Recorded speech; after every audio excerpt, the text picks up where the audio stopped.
Well, welcome to another episode of Halo Infinite's BattleNet.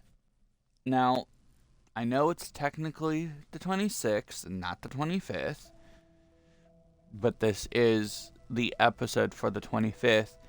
The main reason why the delay was because I was expecting the update to take effect for the Delta build of the Xbox infrastructure. With that, I am currently using the new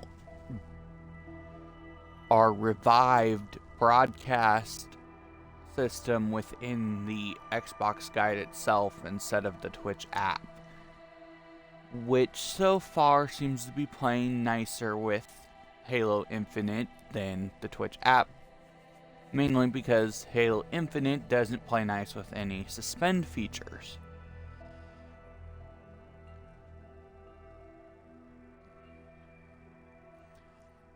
However, it is still technically a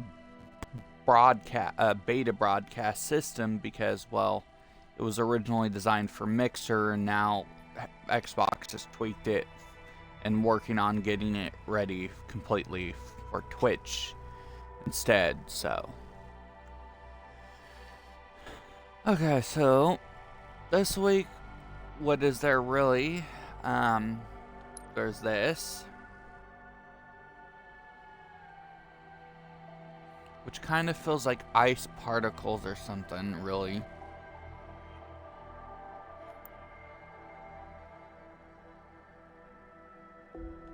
The emblem itself is not too bad.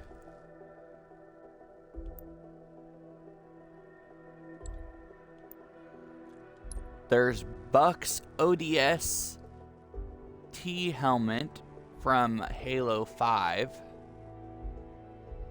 which I gotta admit, out of all the ODST variants that they did over the years, outside of the one used in Halo 3, this is probably by far the best one outside of Halo 3.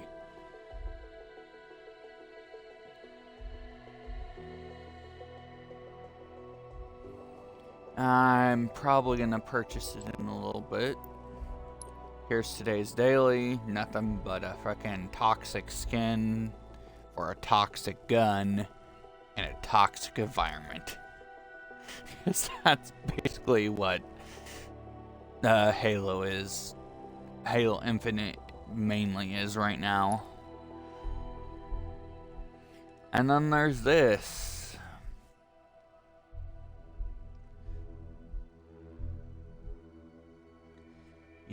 Oh, look, basically, you digitize your enemies.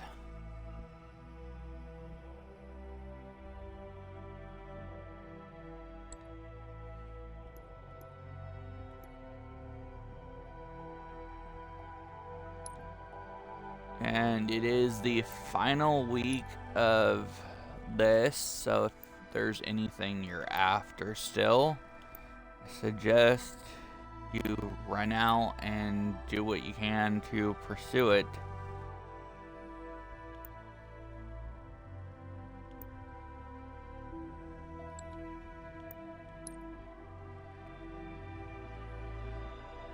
I haven't even touched it myself, so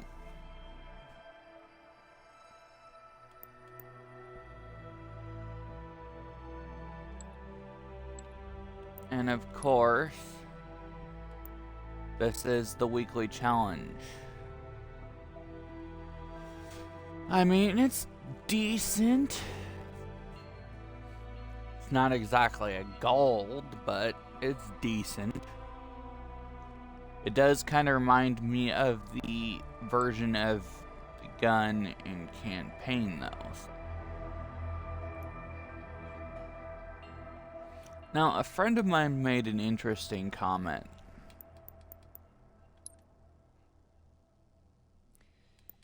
In the color palettes, we've got all these different color palettes, right?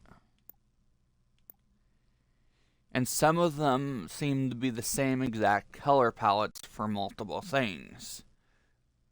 Such as the monitor's eye seems to be a common, like, silver and cyan, silver and teal, like, color scheme on multiple emblems. Honestly, I wish these nameplates and emblems had a lot more color schemes, palettes, whatever.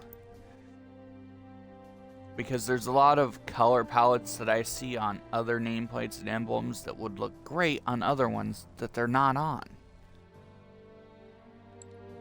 Like, my friend was commenting on Monitor's Eye, especially, would look good on Radioactive. In fact, he even pointed out that that would literally be his go-to nameplate and emblem that if Monitor's Eye was on it.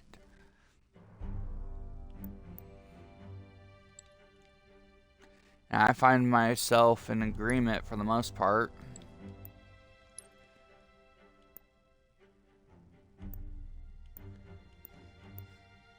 That's honestly one of the biggest things I hate about Infinite is nothing is really like it used to be. You can't even change emblems and nameplates, which you could in even Master Chief Collection. Have them separate. But not in Halo 5. Even though Master Chief Collection added new nameplates after Halo 5, so it's like basically a downgrade. I can understand having the emblems pre-arranged and pre-made. Barely. Doesn't mean I really care for it, but I understand the principle behind it. However, not being able to choose the colors, which you could in Halo 5, for even the emblems and nameplates, is a downside, especially with so little color palettes being available per nameplate. They either need to rework all the nameplate or color palettes so they can be essentially universal, or at least most of them, or change it to where the color palettes just are the same as they were in Halo 5 with emblems and nameplates. Armor, I know what they're dealing with. I don't much their reasoning behind it, I don't much care either way, but about it, as long as I get my color scheme, I'm fine. However, one thing I will note is visors.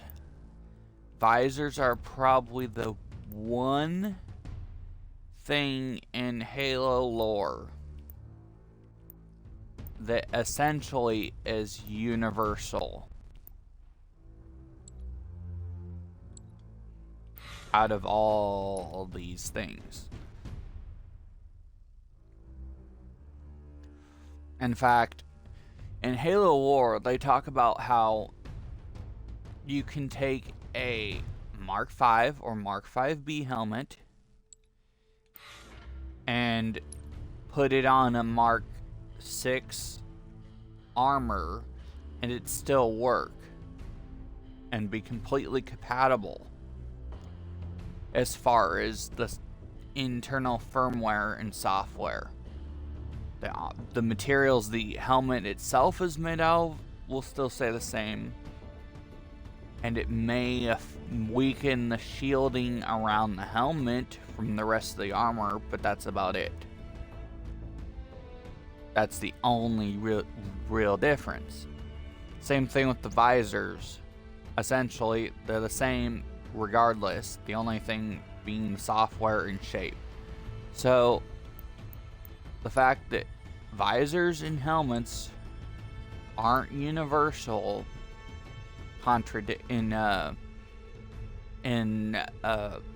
Infinite contradicts this. Except for when you factor in the fracture armors. Now the fracture armors I can understand not being universal originally, but it wouldn't be that hard to make them universal, you know?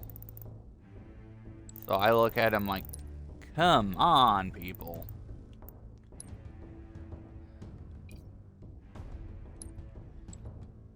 But yeah, I don't really see what they're trying to do. I mean, I understand that they were trying to do it from an engineering, programming perspective, and they wanted to keep it modules, but right now, the biggest things I see is there's not really a difference between the Mark 5B core and the Mark 7 core, except for the pieces that attach. Especially with the chest plate, it is pretty much the same. And yet, the chest, arms, and legs that were never customizable with the Mark 5B, in my opinion, have always been the ugliest in the series of games.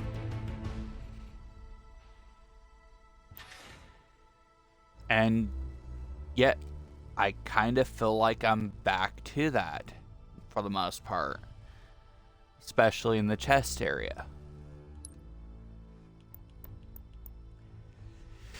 Meanwhile, Master Chief is wearing what appears to be a custom Mark 7 armor with a great chest plate piece, whatever. Now, originally they were talking about how armor cores would have passive effects similar to what was it called? Similar to Warframe, and how each Warframe had a passive effect that essentially, like, shield strength, shield recharge rate, health recharge rate, health bar effects would be tied into the armor cores. So you would put on a Mark 5B and you would have the same health recharge rate, shield recharge rate, and shield strength as you would in the Mark 5B playing Reach. Granted, probably scaled up a little bit to be more modernized.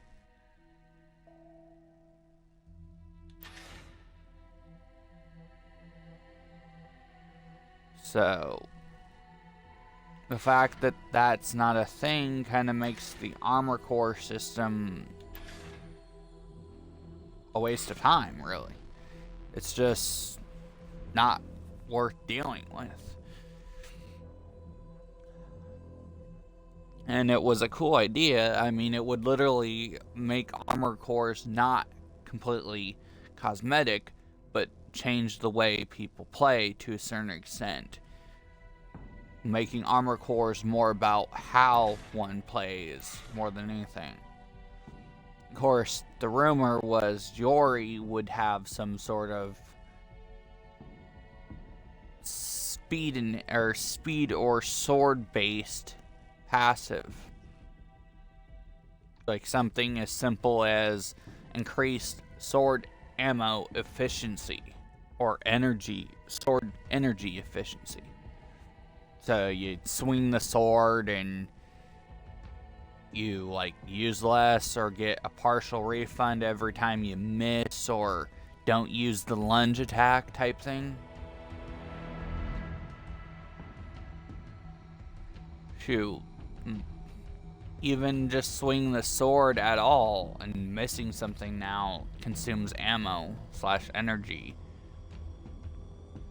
which it never did in any other Halo. So just having the Yori armor core not have it consume anything unless you use the lunge attack like classic Halo,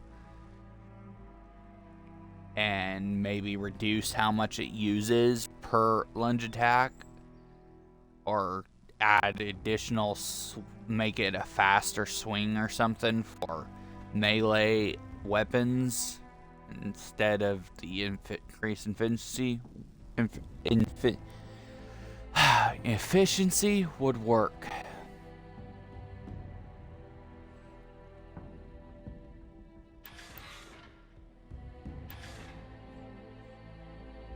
I hate the fact that my brain can go faster than my mouth can so much.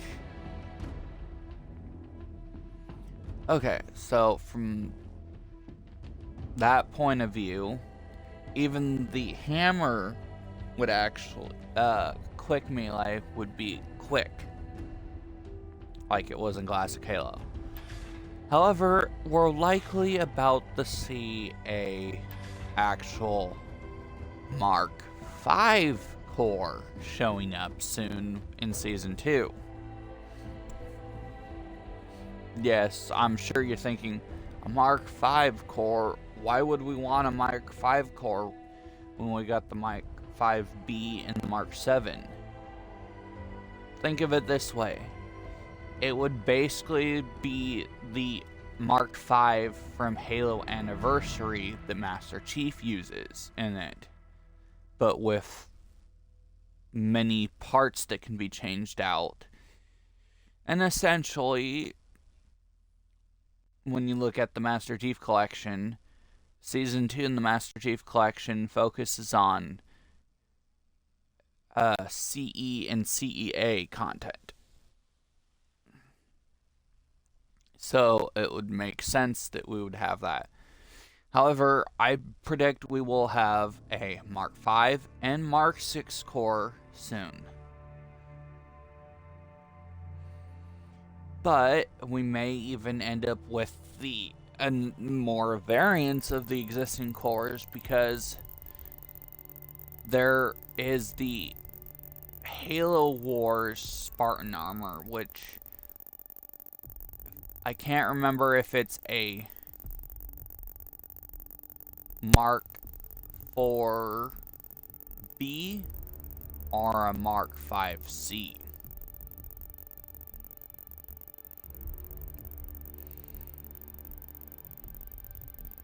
Provided they decide to add it, but right now there's just 3 different cores. But yeah, they need to make they need to tweak it so that you have more universality. For example,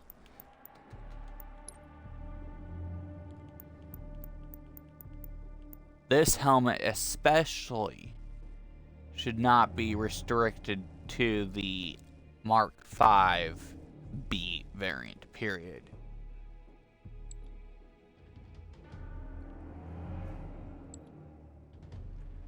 But that goes back to my point that helmets and visors, according to the books and previous games, the manuals and lore, and even the comic books and whatnot, were universal. You could take even in a pinch, you could take the gauntlet of a Mark 4 armor and slap it on to a Mark 6 or above, and it would still function.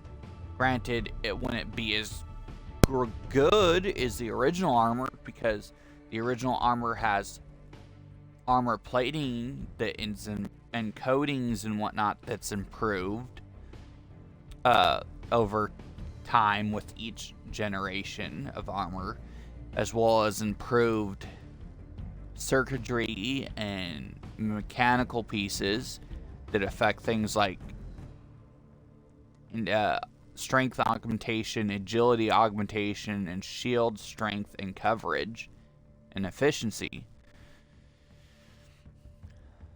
But, of course, that's stuff that was talked about during the Spartan 2 and Spartan 3 program. And I know that the Spartan 4s are basically literally glorified ODST with power armor. Granted, they had some surgeries, but not in a pale comparison to the 3s and 2s and 3s. But they're still technically better than Spartan 1s, which use the Orion program, which is nothing but a single power armor that people wore, and just think of it as like an Iron Man armor, and the person inside the armor doesn't even have the reactor in their chest. They're completely normal. I suppose you could say it's more War Machine armor that way than Iron Man, but still. That's essentially the Spartan 1s, which Spartan 4s are pretty similar to. They just have slight augmentations and surgeries and whatnot. Everything else is restricted to the armor. Which, on that point of view, I kind of understand that you can't just take the armor and slap it on and have it completely function, because the difference in the wearer. However, it wouldn't take that much to adapt many of the components inside older armor or any core's armor pieces to fix that issue.